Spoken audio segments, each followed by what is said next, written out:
Thank you very much, Mr. Deputy President. Please, let's take our seats.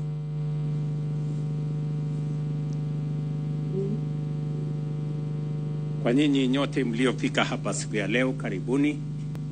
Distinguished guests, fellow citizens, I have never looked forward to a new year the way I look forward to 2026. I do not say this lightly. I say it from the place of conviction, born of what we have achieved together, the foundations we have laid, and the certainty that those foundations now allow us finally to reach for our highest ideals as a nation. This has been a year that tested our resolve and our collective purpose, a year that demanded sacrifice and called for unity. As president, I am proud to say that together we rose to the occasion. When I addressed the nation at a time like this last year, I outlined the decisive measures we had taken in 2023 and 2024, not only to stabilize our economy, but also to begin turning it around. I said then that 2025 would be the year when we would start earning the dividends of the hard work we had undertaken together since 2023. And indeed, looking back, this has been the year in which our deliberate choices, sometimes difficult and often demanding, began to pay off. For the first time in a long while, Kenya is not guessing. We are not drifting. We are not gambling. We have set our targets. We have begun the journey. And we now have a clear roadmap to make 2026 a defining year in Kenya's history. Tonight, fellow citizens, this is not just a customary New Year address.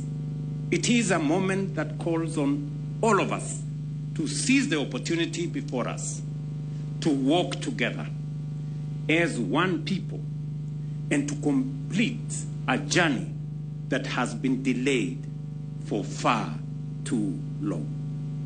2026 will be a watershed year in the story of our republic, a turning point in our march from promise to prosperity, a year that future generations will look back on and say, that is when Kenya changed course.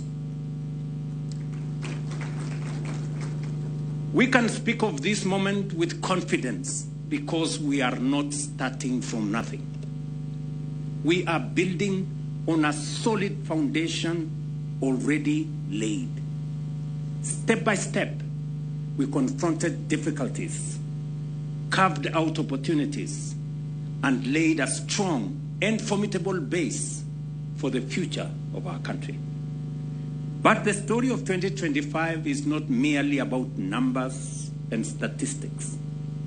It is about people, the hustlers, the mama mbogas, the border riders, the farmers, the traders, the entrepreneurs, and the workers whose toil, patience, and sacrifice have begun to yield tangible results.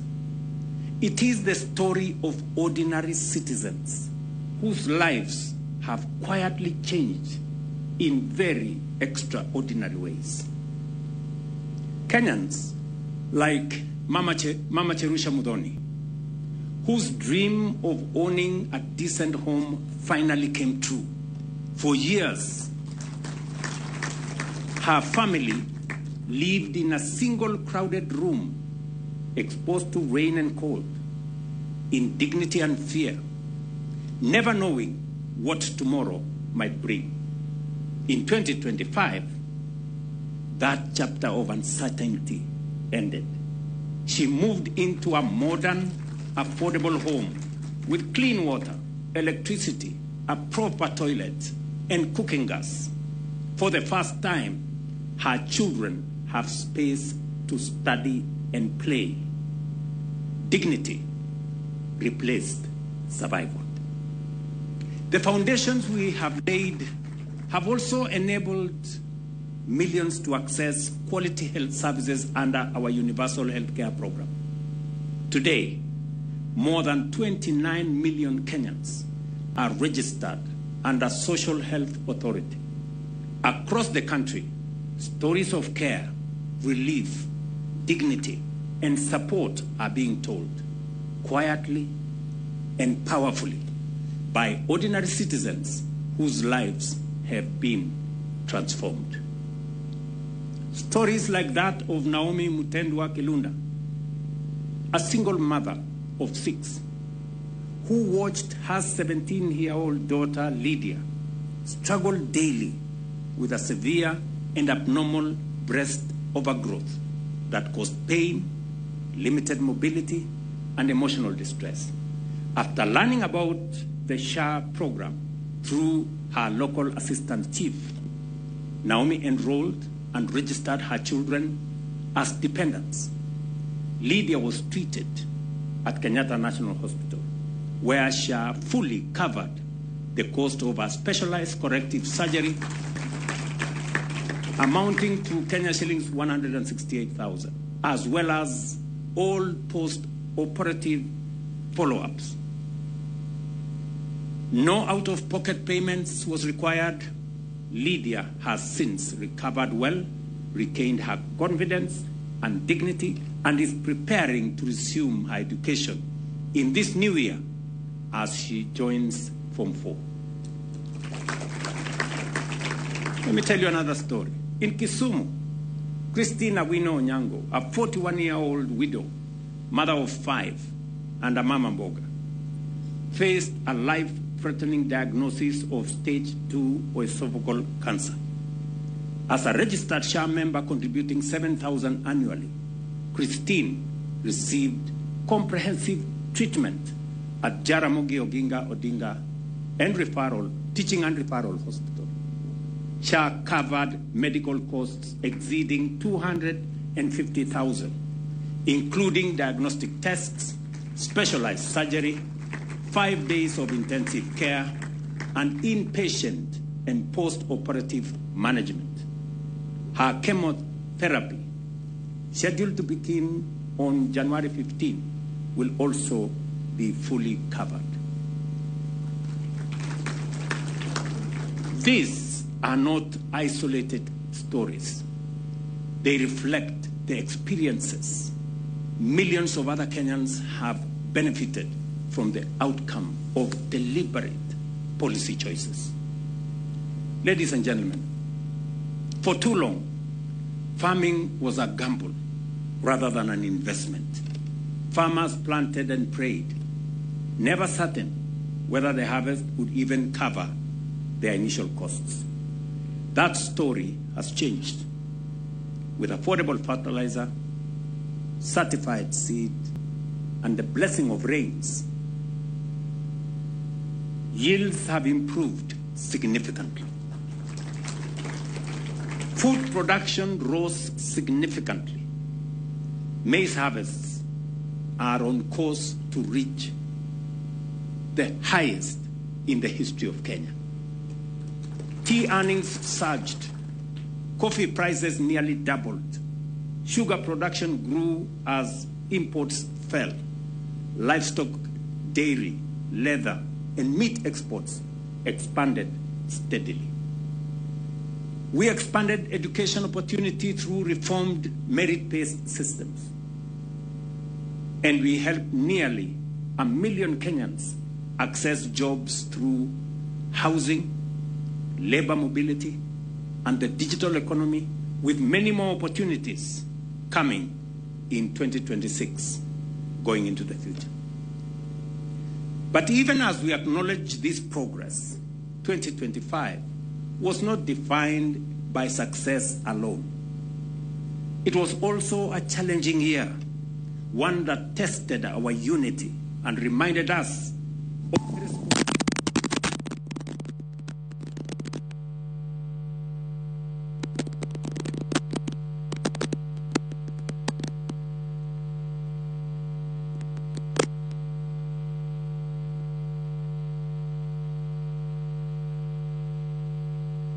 guarantees every Kenyan the right to express themselves, participate freely in our democracy. But it also imposes responsibilities on citizens and leaders alike. To uphold the rule of law, protect life and property, and safeguard peace. And responsibilities are inseparable. In a thriving democracy, debate and dissent are legitimate and necessary. But our Constitution does not license violence or criminality. Differences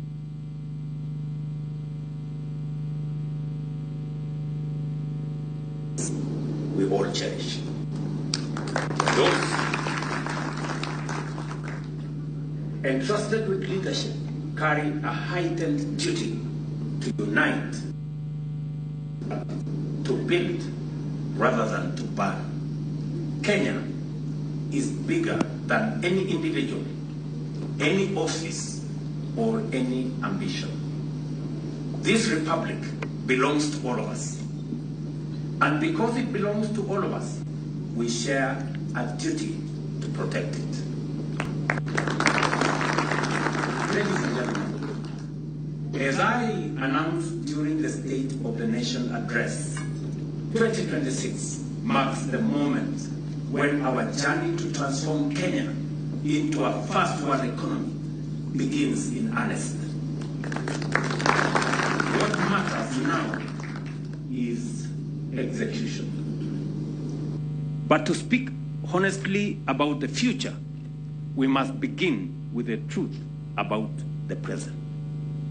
Today, nearly 4 in every 10 Kenyans live below the poverty line. That is more than 20 million of our people. Families working hard, yet struggling to meet their basic needs. While we have undertaken deliberate policy interventions to create employment under the bottom-up economic transformation agenda, too many of our young people, especially those entering the job market, still wake up every morning without work to go to. This is the reality we are determined to change. When a nation chooses to organize its economy around work, production, and exports, when it invests deliberately in infrastructure, energy, and skills, and when it finances growth intelligently, not recklessly, something profound happens. Poverty recedes, jobs expand, and dignity rises. This is not theory. History shows us that countries like South Korea, Singapore, and Malaysia made national transformation a deliberate choice. Each organized its economy around work, industry, exports, and skills, investing deliberately in infrastructure and people. Poverty fell, jobs grew, a strong middle class emerged. These countries were not spared hardship. They prevailed despite it. Their success was built on elevated ambition, relentless determination, and sustained action over time. That is the path we have chosen for Kenya. That is the future we are determined to build. So, ladies and gentlemen, let's be clear about our goals. We are committing ourselves to a measurable national mission. Number one, to cut the number of Kenyans living below the poverty line by half, lifting millions into dignity and opportunity. To cut unemployment by half, ensuring that millions of our citizens are productive, they are earning, and they are contributing to their country. And we will do this without crushing taxpayers or without saddling our children with unsustainable debt. That is why in January 2026, we will fully establish and operationalize the National Infrastructure Fund and the Sovereign Wealth Fund, key instruments designed to underpin Kenya's transformation. The National Infrastructure Fund will serve as the central engine for aligning our financial resources with Kenya's development priorities. Through innovative mobilization of domestic resources, strategic modernization of mature public assets, democratization of ownership through capital markets, and the disciplined growing and deployment of national savings, we will unlock large-scale private sector capital while reducing reliance on borrowing and taxation. All proceeds, and I repeat, all proceeds from privatization will be ring-fenced and invested strictly in public infrastructure projects that generate and preserve long-term value. Every shilling invested through this fund will crowd in multiple additional shillings from long-term investors in the private sector. Alongside this, the Sovereign Wealth Fund will for the first time secure intergenerational equity, saving for the future, protecting future generations, and protecting the nation from external shocks, and investing in strategically growing national wealth, giving full effect to Article 201 of our Constitution. Together, these two funds will enhance by multiples the financing of Kenya's development agenda and accelerate our bottom-up transformation as we charge forward full steam to economic freedom and a first world economy. Through this framework, 2026 becomes the year of execution at scale. In this new year, we will complete the Talanta Sports Complex, ready to host major international sporting events, including the 2027 AFCON. We will also complete the state-of-the-art Bomas International Convention Center, restoring it as a premier venue for national and international conferences and positioning Kenya as the region's hub for international events. We will accelerate the tarmacking of the 6,000 kilometers of roads already contracted and underway across the country, including the Rironi-Mau Summit Road, which will be completed and open for traffic by mid-2027.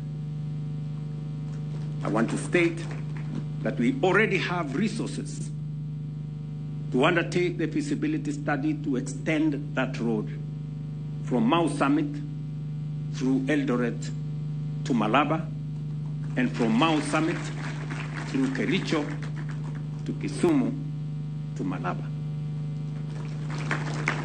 At the same time, we will start the construction of several new highways countrywide, as I did announce in my State of the Nation address.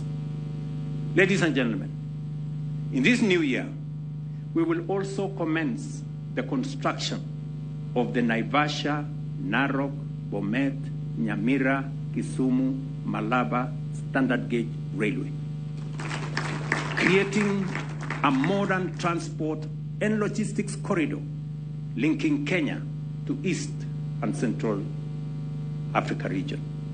Equally, we will launch the Galana Kulalu Dam, whose contract was signed yesterday, and several others as part of the expansion of our irrigation infrastructure across the country, with the ultimate objective of bringing 2.5 million acres of land under irrigation.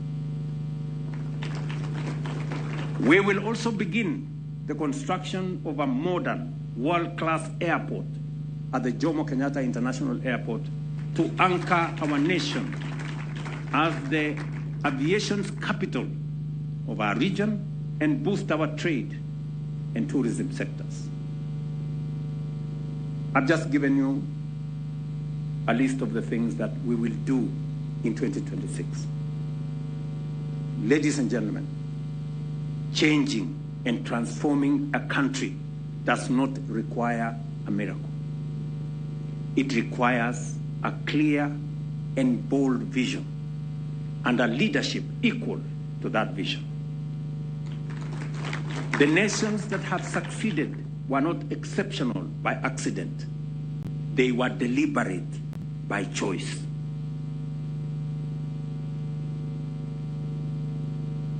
One bishop, I saw one bishop last week say that if others took 30 years to move to the first world, Kenya will take shorter because we believe in God.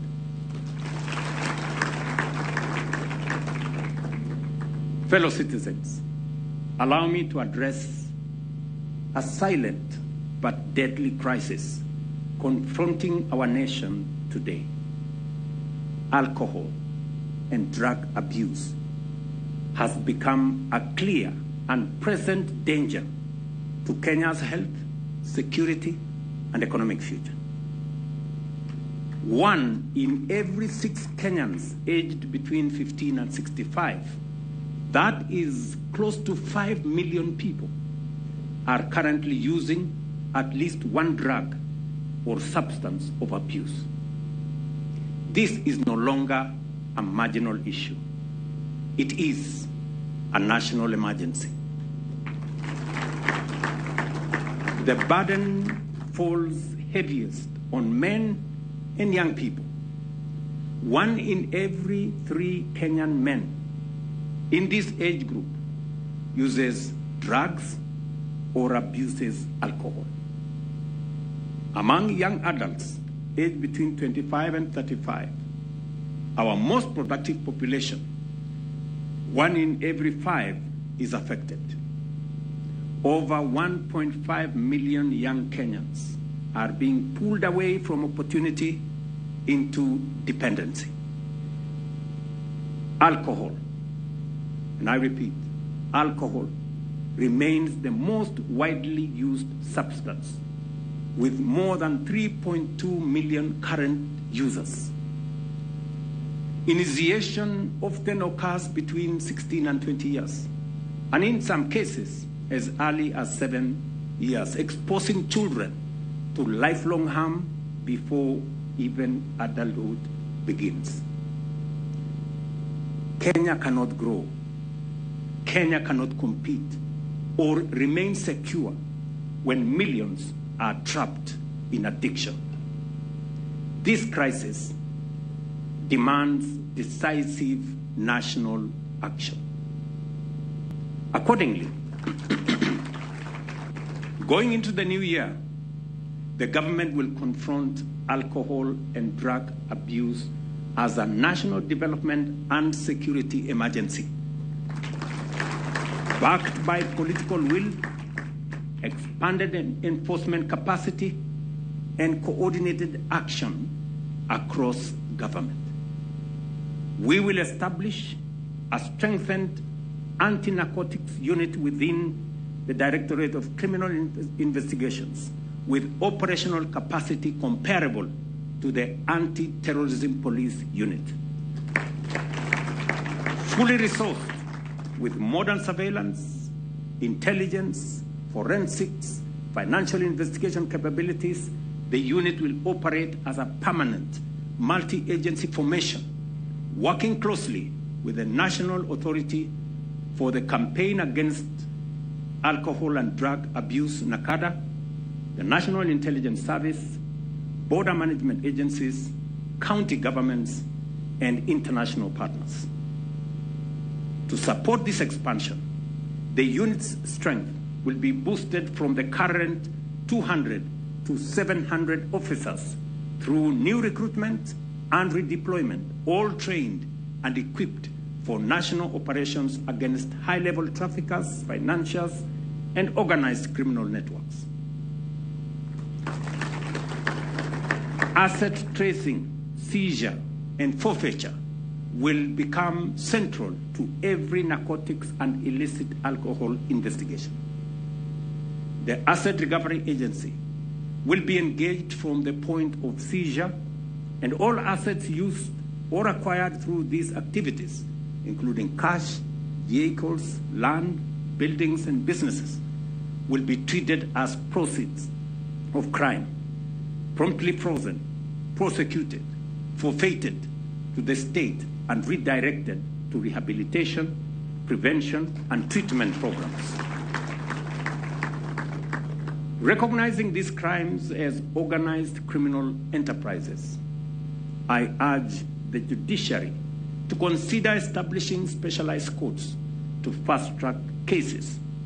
And I will be consulting with the Chief Justice on how the executive can support this effort, including resourcing while fully respecting judicial independence. Border security will be strengthened through enhanced capacity for the Border Patrol Unit and the National Police Service, including modern surveillance technologies to monitor movement across our borders. Finally, to safeguard integrity within the security agencies, any government official, including security officers, found culpable of facilitating, protecting, or colluding with drug traffickers or illicit alcohol networks will be prosecuted and dismissed forthwith from service. Fellow citizens, this struggle is deeply personal to me as president and as a parent. No law can replace parental guidance, community values, or early intervention in the lives of our children. As parents, we must choose to be present in the lives of our children. We cannot afford to delegate our children to others. We must guide them, protect them, and intervene early before addiction takes hold. If we fail to act, we fail our children and we fail the next generation. If we rise to this duty, we secure not only their future, but the moral strength and destiny of our nation.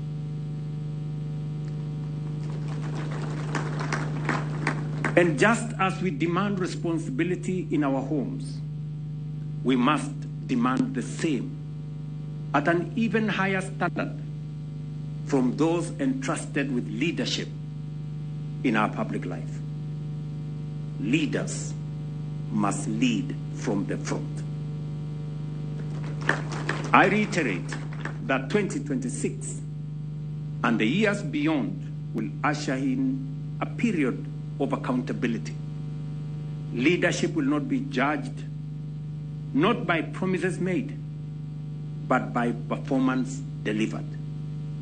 Not by the exuberance of youth or the longevity of service, but by results and a proven track record. Those entrusted with the privilege of leadership will be held to account for the service they render and the outcomes they deliver to the people, not for the excuses crafted to mask a poverty of ideas or a lack of ambition. The measure of leadership is impact, and that standard will apply to all. Happy New Year 2026, May God bless you all. May God bless Kenya. And I thank you for your attention. Asanteni sana. Another